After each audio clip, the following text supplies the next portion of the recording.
everyone. Welcome to episode 23 of Sisters Talk. I'm Marie Robinson. And I'm Charlene Lutz. And today we're going to talk more specifically about some foods and how they contribute to our wellness. Yeah. I know we talked last time about some of our goals and for the new year, things we're trying to change. And I'm pretty sure I mentioned trying to modify my eating was one of the things that I'm trying to do. And I know I've mentioned before with the candy, that's kind of, one of my vices is the sugar and trying to cut that out.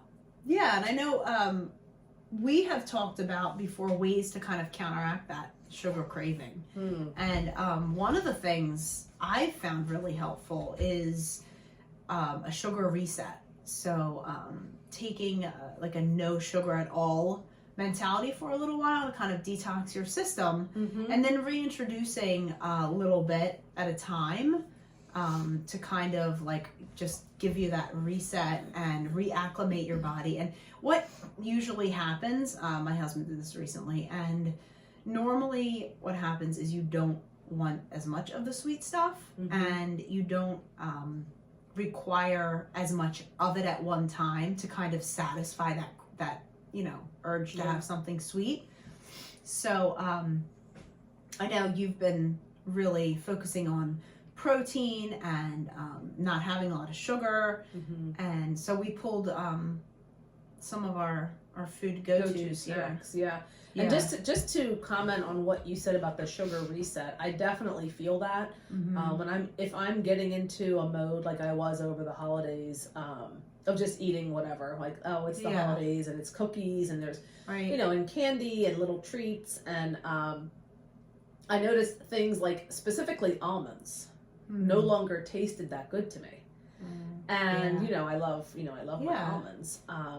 And I've noticed that now that I have really for like, I don't know, a couple of weeks now, really cut it out. Like I haven't had any candy. I haven't had any, I have maybe a tiny bit of sweets, but like a special occasion, small little thing. Yeah. But I already noticed the difference. Yeah. And, the other substitute that I like to use is fresh fruit. So I notice if I have an orange, just an orange each day. I told you about that. I know, you did. Always wanting credit. You're right. Taking credit. Yes, you have definitely said things that I've not listened to and then come back and say, Char did say this months ago or maybe years ago. You've also done the same thing though, so, for me. So right, in different ways. Yeah. In different ways. But it is true. Putting in fresh fruit. And I remember that was kind of a moment when you were like, well, Marie, maybe if you eat some fresh fruit, you won't crave the sugar. And it was like, I'm always trying to cut out carbs too. Or I was. Yeah. So, it's been a lot of juggling around. And I think that's the main thing that people need to realize is that this is not an easy process. Yeah. And I think through my whole, going into menopause and at my age now, that's changing. And that's throwing me really for a loop in terms of foods and, weight and wellness all together. Well, and you're making me think of this kind of mentality that I think is promoted in our culture of this all or nothing. Right? At holiday time, it's all in. You can eat whatever you want, right? And then it's like, after the holidays, no, you need to get right back to it. It's like, no, we don't need to live that way. We can have, last night I had cake at dinner, and this tea, it's the green tea with blueberry. It's still tasting sweet to me right now. And I think it's because I'm adjusted to like a balance, right? I don't eat cake every day, but when I do have it and then I go right back, it doesn't seem like I'm too affected. Guess what you're making me think of? What? Our grandmother. And one of her famous lines, and she has many. Or she did, excuse me. Wonderful, wonderful woman with many words of wisdom. Of course. But one thing I remember her saying is, all things in moderation. Yeah, that's true. And she did say that. Is what is making me, what you're saying is just bringing me back to that. Yeah, and I think when we do things in moderation, we have more trust in ourselves that we can continue doing things in moderation. Yeah, sustainable. It's sustainable. And I think that, society as a whole and these kind of, gimmicks to get you to buy things and play into this and try this new diet after New Year's because you've just, been a glutton for, a month and a half. Like, it's all part of the system, right? So it's just, we have to trust ourselves that we know what's best for our body and that it's okay to eat carbs and eat fruit and have a piece of cake and then have extra protein the next day, or maybe fast in the morning if that's comfortable for us, and then slide into a mid-morning lunch, early lunch, right? So I just think it's like you said, you have to be willing to trust your body, go with where you're at in life. Everybody's at a different point.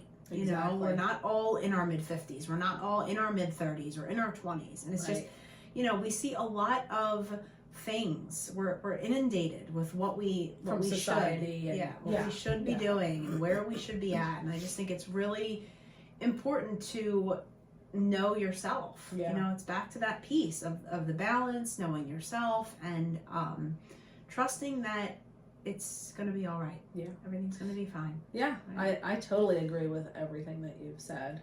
I think it's also important too, when you're trying to make a slight change, when you're monitoring things, is to have to set yourself up with strategies. I know some of the things that we're about to share, go-tos, like how do you, I've worked really hard these past couple of weeks to increase my protein, and that is not easy. Getting to 130 some grams of protein is actually very difficult, but the way that I've been able to do it is with the pre-planning and the intentional, purchases at the store. So, I'm looking really and tracking only protein. So then what I noticed is my calories are in line, and I'm not even paying attention to calories. But I'm so full all day from the protein, I'm really not getting any cravings. I'm almost, it's actually been tricky and challenging to eat enough during the day. But I think paired with the workout, that's what I'm excited to see. I'm going to keep trying this and see how it goes. See how you feel. Yeah, I mean, some of that is like pre-planning and pre-cooking more meats, lean meats, and fish, and those wraps that you were talking about, I think. Yeah, I get the low carb wraps. Yeah. Everyone here likes them. I found those, and they're really good. They have a lot of fiber in them. Yeah. Yeah. So like intentionally putting that instead of just getting any old bread. Right. Yeah, absolutely. So, yeah, I mean, and do you want to share some of our foods so, that we have? So we have several foods that we have pulled out. So one is the Oikos Pro. Oikos. I think we're saying it right. We're not really sure. 20 grams of protein and 0 grams of sugar. And all of these things we also tested on your Yuka app, correct? Yeah, and if you don't know about the Yuka app, YUKA, that's something to probably look into. And, it appears to be pretty accurate, but it gives a lot of information about your foods, and you can easily scan the barcode, which I love. I've stood in the store for like an why don't we scan this one? Yeah. Okay. Let's scan this So let me one pull out. it up. So this is the Kind almond butter clusters, and they're 10 grams of protein. A third of a cup is 110 calories, and there is only 5 grams of sugar, and they are added in. There's 2 grams of fiber. Yeah, there's no sugar alcohol, which is good. And they're one of the favorites at my house. My son loves them in yogurt too. So looks like a good. This is a great pairing with yogurt. It's great with yogurt, and you can put them in almond milk or soy milk or regular milk as a cereal. Yeah. All right, so I have my Yuka app up, and I'm gonna scan, and this comes up as excellent. And what this tells me is that it has a sufficient amount of protein, fiber. It has low saturated fat, low sugar, low sodium, and no risky additives. The only slightly negative thing is it's talking about a bit too caloric. But again, we talk about moderation. Yeah. So I love this tool, Yuka. We also have a couple of other ideas. Garbanzo or chickpeas, garbanzo beans. How do you like to cook cook these? So I like to roast those in the oven. Me too. I put a lot of spices on them, and then they get kind of like hardened, but you can eat them as a snack that way, or you could even throw them in with, I like to do squash and spinach, and also, any kind of vegetable you could add in, peppers, tomatoes, even sweet potato, or Japanese purple potatoes are really amazing for you. And saute. Yeah, you can saute it. I mean, I eat it cold after it's all done. I like food at room temperature a lot sometimes, so I'll just leave it sit out and then kind of pick at it. Yeah. So the other thing too would be cooking in advance. Those are some good strategies. But really, it comes down to the planning. It does. And really being intentional if we're trying to make any changes. One other thing I just want to share is a snack that you would not think would be filling. It reminds me of the whole kale. I just eat kale. I'm so full. Like you said years ago. It does fill you. And at the time, I was just like, that's ridiculous. But come to learn once again that it does fill you up. Yeah. But what I like to do is saute some spinach with fresh garlic, and then layer a little bit of cheddar cheese and just let it melt. Sounds good. And then put cherry grape tomatoes or any kind of tomatoes on it after you turn the heat off, because you know how tomatoes, they can get really mushy. Yeah. And I don't like them when they're really mushy, so I just put them in there when the pan is still hot, and just put the lid on, let the cheese melt them a little bit, and it is actually a really filling little snack. And it's really very tasty. Yeah, no, I love that idea. I mean, I do something similar, and I eat this cottage cheese with it. So I'll saute some vegetables, kale, spinach, and then I'll have this on the side. And this is the Good Culture cottage cheese, which is rated excellent on the Yuka app. And I love it. I don't like cottage cheese except for this kind. This is the only bread. It just tastes different to me, but it's got a ton of protein. Anyway, and I'll dip in maybe some corn chips and have that with the vegetables and the cottage cheese, and it's a pretty good meal, really. I mean, it's a mini meal. It's a good lunch. So, and I was gonna say too, a lot of the foods that I know we prepare in advance, like chicken, chickpeas, beef, lean beef, and things like that. You can, if you have leftovers from it. I don't know if you've done this, but I've turned things into soups. So I might, like if I have a stir fry of chicken, spinach, red peppers, I might throw some kidney beans in it or pinto beans or something, and then some bone broth, and it's a soup. Perfect. I mean, you can freeze it. I'll freeze it in jars and put it in the freezer and then take it out. Yeah. So I think a lot of the times you get tired of the leftovers.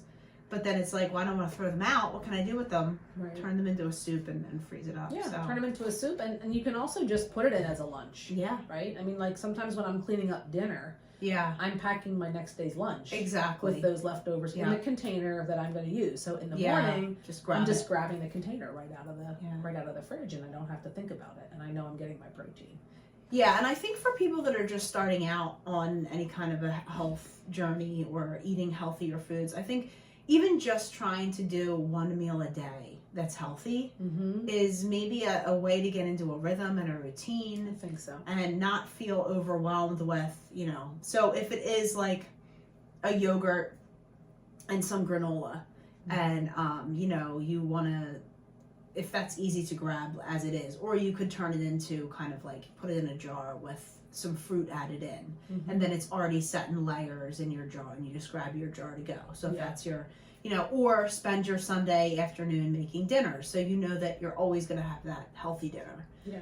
So until maybe it feels easier just to do one meal. I know some people that have done that and had success with it. Sure. Yeah. So I think the main thing is trying to figure out what's going to work for you and your time schedule, because I mean, I know a common roadblock that people use is I don't have time, and that's kind of a pet peeve of mine, I will say, because everyone has the same 24 hours, and it really comes down to making a decision to prioritize what it is you want to prioritize. So I think that's part of it too, is kind of doing a time inventory and saying, you know, should I take 2 hours to watch this show, or maybe I should take an hour to watch a show and an hour to prep some meals. So just something to think about. Yeah. Well, and I think that as you begin on the journey and get going in it and gain momentum, you start to realize that it is something that you really can't sacrifice. No, I don't think so. I think, you know, our well-being is everything. Yeah. Because if you're not feeling well, you're not really living. Yeah.